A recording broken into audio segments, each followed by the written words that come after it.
5 dunk contest dunks of all time. But this doesn't have to be necessarily because there's a lot of 50s. We're not going to be like, well, this had a better 50 than this 50. We're going to pick our favorites. We're going to pick the best ones that we liked, ones that stuck out to us, whether we saw them live, saw it back on a replay, we heard about it, whatever it might be. These are the ones where if we're drafting our top 5 favorite dunks of all time from the dunk contest, where we could put together one super dunk package, this is what it'd be. We're going to go from 5 to 1, each at one at a time. Kelsey, I'm going to lead the way. We're going to go with number 5. We're going with arguably the GOAT here. We're going to go Michael Jordan's logo dunk from the free throw line in 1988. That one with the tongue out and everything. Not quite the Jordan logo, slightly variation of it. Defending that dunk championship. Iconic. Was it the flashiest? Yes and no. It didn't have the props like you see today. It didn't have as much theatrics. But the pure gravity defiance that we saw in that with the showmanship of like the tongue hanging out, the pose in midair. So we're going to go with the iconic Michael Jordan logo dunk from the free throw line in 1988 as my number 5. Surprised it's that low. Feels like when you say iconic, it does feel like the most iconic dunk ever in a dunk contest. I can say I don't have it at 5. I like that it's in your list. At least it made your list. Yeah, I don't know how I feel about it being that low on the list. It feels so iconic that you just almost 5 feels a little blasphemous. It might have been different if I saw it live. I will say that because it is like we can see it on replay when you've heard about it. It is always different. There is the rest of these except for one I have seen live. So I did go into the past. I ran through. I spent a lot of time looking at this because I wanted to take this seriously. I was not going to let it be recency bias. I was not going to let this be the Mac McClung highlight show or something ridiculous or the Zach LaVine love fest. We spent plenty of time going through this, but I'm curious now. What do you have at number 5? Because there's a lot to choose from. The more I looked at this, the more I was like, wow, there is a truly lot to choose from. All right, so I should just say that all of these I have seen live, but one. It's ironic because the number one I'm talking about is probably my favorite all time. And so when I made this list, a lot of it, I tried to avoid recency bias as well, but also I feel like I had to go with the impact of the dunk as well. I think that mattered. So there's a little bit of that into all of this as well. So my number 5 might be some people's number 1. I know that, and I'm going into that saying this, that I'm sorry for those that I offend with this. Aaron Gordon under both legs from the mascot. I thought it was a great dunk. As far as athleticism goes, it's one of the most athletic dunks I think I've ever seen. Was it impactful and iconic? No, because most people don't think of that dunk contest for that dunk. And that's the problem I have with this one going any higher for me. This is me.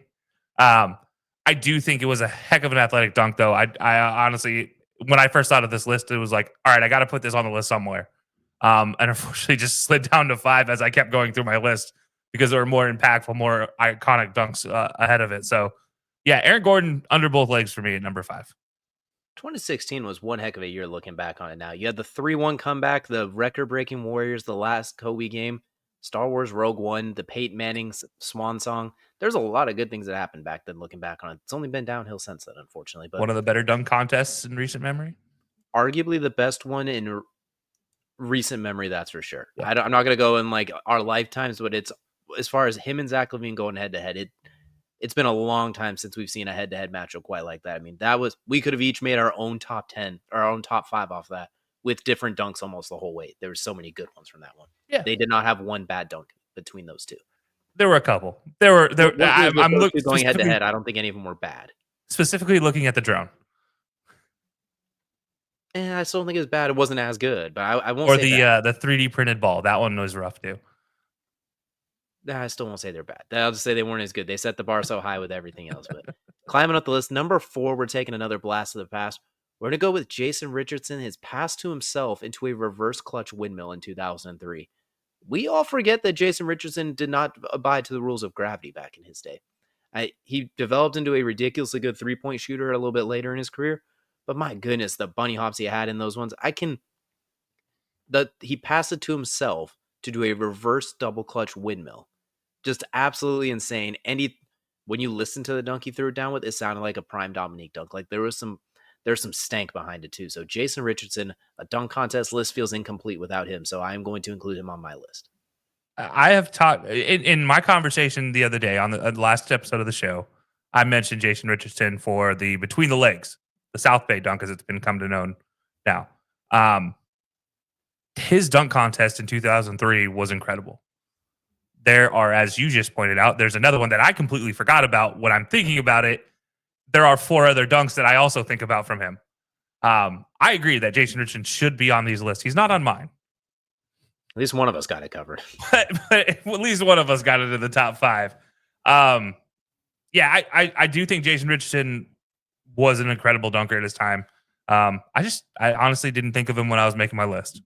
That's my own fault, but it was also in that stretch, like just after Vinsanity. What am I going to get next? And when I'm thinking about the stuff I've seen, it was not necessarily the most like standoutish at the time.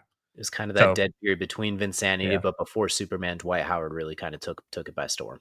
yeah. So it was just a weird spot for me, and that's why Jason Richardson fell into the gap there for me. But I appreciate you having him at number 4 for sure.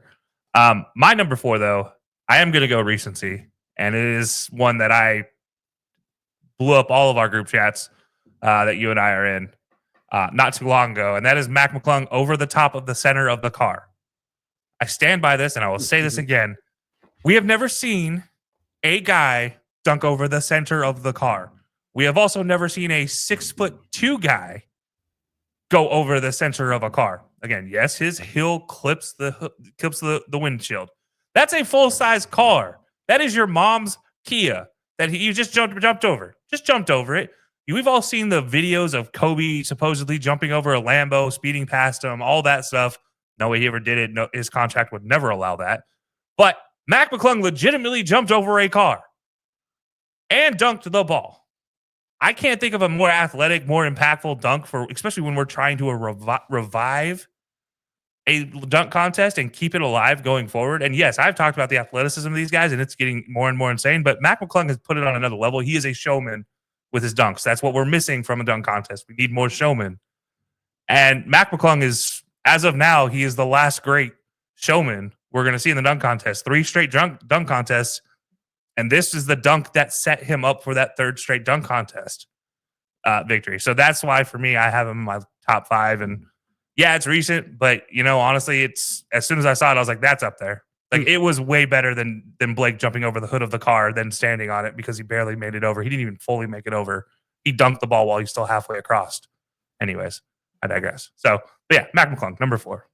What is interesting is after that dunk too, you saw John Morant on Twitter saying, I might have to do this next year. Giannis saying, I'm in. They were saying like Aaron Gordon, Zach LaVine, you want in. So it might even add a little bit of extra spice with getting some of those other big names that the dunk contest hasn't seen in recent years as well. So it might if we're going impact, it might end up climbing up real quick depending on what we see moving forward for sure. Yeah. Next one, I'm going to talk about one that gets lost in the annals of time. And when I found it, I was like, you got to be kidding me. If someone did this today, it would be all over the place until they realized it had been done before. Cedric Cabello's 1992, a blindfolded dunk. Literally blindfolded from half court, running two-handed dunk. Literally can't see and dunks the ball the first try. Have you ever tried to walk in the middle of the night when it's dark? You stub your toe when you're out for the count. The man in front of millions of people ran and did a two-handed dunk with a blindfold and didn't fall. He stuck the landing on top of it. So it's not like he survived or just made it happen. Some of us can't even walk after you turn the lights on too quick and you're blind for a second. Some of us can't even function in that. He dunked a basketball in conditions somewhat similar to that. That's incredible. So Cedric Cabello's 1992 blindfold dunk for me at 3. I've forgotten until you said his name. And that's on me. I should have thought about this one as an amazing dunk. I will even raise you one more for people can't do this. People can't even walk 5 feet in a straight line. This man ran 42 feet in a straight line, blindfolded, and then did some kind of athletic feat, like dunking the ball. The amount of precision that goes into that, the amount of words. The amount of mentality, like strong mind or concentration. Focus. Thank you. Words are so hard. Thinking of this dunk is just crazy. The amount of focus it takes to do that is just insane. And I agree. That's should be on some list somewhere. I'm glad you dove into the annals of this one because that's a really good one. That's a really good poll. Hey, you know what? I have no doubt that your number 3 is going to be solid though as well. The question is, how far back are you digging into the vault? Yeah, not going too far. Well, I guess maybe for some people it's far. For me, it's not too far back in my basketball brain. As you mentioned earlier, there was a stretch of time between Vinsanity and Superman. Well, when Superman came out, so did his arch nemesis, the little Green Lantern. I'm going to call him. I don't really know what else to call him. It's Nate Robinson. Um, Nate Robinson dunking over Dwight Howard. That to me, not just a dunk over a 7-footer, Yeah, but to 6'10". dunk, whatever. I don't care anymore. For Nate Robinson, the man is 5'4". Like he Yeah, can dunk. He dunks over 5'6". Yes, I know. you can let me finish that He count. dunks over Dwight Howard. It counts as a 7-footer at that point. Mhm. Um, but to do it not just to a guy that tall, but to also do it to your competitor. So one, this a little bit of this props goes to Dwight for allowing his competitor to use him as a prop because there's no way, right? That's just in the back of your head. You just think about no way that's happening. And then Nate Robinson to be able to do it. And yeah, whatever ball might have had stick him on it, I don't care. That was one of the most impressive dunks I've ever seen.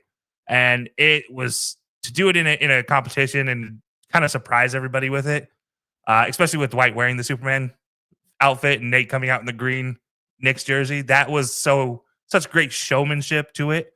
Yeah. So shout out Nate Robinson for my number 3, dunking over Dwight Howard. Absolutely loved it. That was a time for the dunk contest with him, Dwight Howard, and some other guys, and it was absolutely awesome. And that's what I remember Nate Robinson for. I'll leave it at that. And more Yeah. people need to remember what Nate Robinson could do back in those days. He truly defied gravity early on. It was absolutely incredible. So next up, we're going to climb up to number 2 on my list. We're going to stick with iconic again. We're going to Vinsanity 2002. Through the legs dunk off of the T-Mac bounce pass. This is the one that led to it's over, to the GIF. It's over. This is what led to it. Absolutely incredible. Everything he did. I didn't stick with the elbow in the rim. That was an awesome one too. We didn't go there. That the through the legs dunk off of a bounce pass from Trace McGrady while they were teammates. That was just absolutely beautiful. It was a different level of showmanship we hadn't seen at that point too, with the extra layer plus the athletic ridiculousness. That's when I think it really that was at its peak before we got the extra props that people complain more about. This is like pre-props per fully maxed out showmanship with oh my goodness athleticism. This is also, if I'm not mistaken, the one with Shaq and the camera going, oh, if I'm not mistaken. So just Yeah. iconic hang it in the Louvre. Yeah. That dunk is impressive. I'm just going to skip right into my number 2, and it plays exactly on the dunk you're talking about. It's his next dunk. It's the reverse 360 windmill. That to me was the one that highlighted it because that's the one that you have. Oh God, Steve Smith telling people to go home. It's over. Just go home. The announcer at that point in time is saying go home. Or sorry, Kenny. That was Kenny, not Steve. But yeah, Kenny the Jet Smith. And yeah, that's again. I honestly, you could just put his entire dunk contest here. I'm okay with any one of his dunks here. They all belong, and they could be their own top 5 if we were being honest. So yeah, Vinsanity 360 reverse 360 windmill, just absolutely impressive for my number 2. Can't go wrong with that one. We could pick just about anyone from there and get them on the list. And this is where the list gets funny because at number 1, I got Aaron Gordon over the mascot in between his legs in 2016. The one that you knocked on earlier because of the athletic feat. The fact that this wasn't exactly his first dunk in that contest either. This was supposed to be all right, this is my ace in the whole chamber because they had gone back to back. He had done the one with the revolving mascot, grabbing it full speed. They kind of run through they run through the first load. This was digging deep, and he did it on the first try. Legs over the mascot, under his legs with the offhand dunk, almost hitting his head on the rim. Just Mm-hmm. absolutely incredible. The timing, just incredible. This was the best dunk of that contest in my opinion. The problem is he did it right, and then Zach Levine followed up with a 50 of his own, so they had to keep going and keep going, keep going. Almost any other dunk contest, if you throw this one out there, no one is matching that for the most part. To the point of it made both of our top 5 lists. I have it at number 1, you have it at 5, so a little difference there. The point is, it was that just unbelievable, just the athletic feat that it was. Yeah.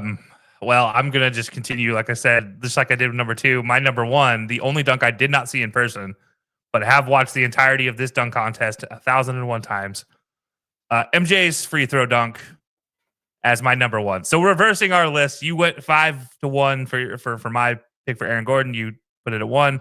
You put MJ at the free throw line as your 5. I put it at my number 1. Challenge or something like there's. I'm just saying, man. Talk about impactful dunks. That is to me. I think of dunk contest, and that's the dunk I think of. No, That I'm only is challenging the it that I dunk. think you read my list first. Like I think I'm calling collusion here. Especially now that I think about what I said, where this could be some people's number 1 dunk, but it's my number 5. It's foreshadowing. It's such a beautiful thing. I wish I was that good, and I could read minds like that. But no, MJ, man, that free throw dunk was just something else. It's everybody's tried to replicate it. Nobody's been able to try to do it with the same impact, the same confidence level. And before him, it was Dr. J that did it, and Dr. J's didn't even look that good originally.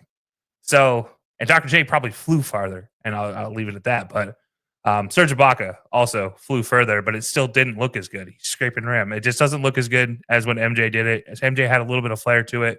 It was a little bit of nastiness to it. And you just think about how good of a player that is coming from arguably the GOAT. Yeah, like that's what a dunk contest should be, whether or not it's over the top or, an insane level athleticism dunk. It's one of the most impactful for me. So yeah, MJ's free throw dunk is my number 1. Absolutely. For those of you watching on the videos cast, leave a scale of 1 to 10 how good my poker face was when Kelsey's like, this might be someone's number 1. I think I did a pretty good job hiding that, but you And can't hate on. everybody can leave a 0 for how good my poker face was when I heard your number 1. I say MJ's logo dunk from the free throw line. Honestly, it was his second free throw line dunk, if I'm not mistaken, too, because I think he did it a couple years earlier, but It without the didn't. same player. So honestly, you can't really go wrong with that one as well. There's a reason it made both of our top 5s, like just different order. But let us know in the comments below whose order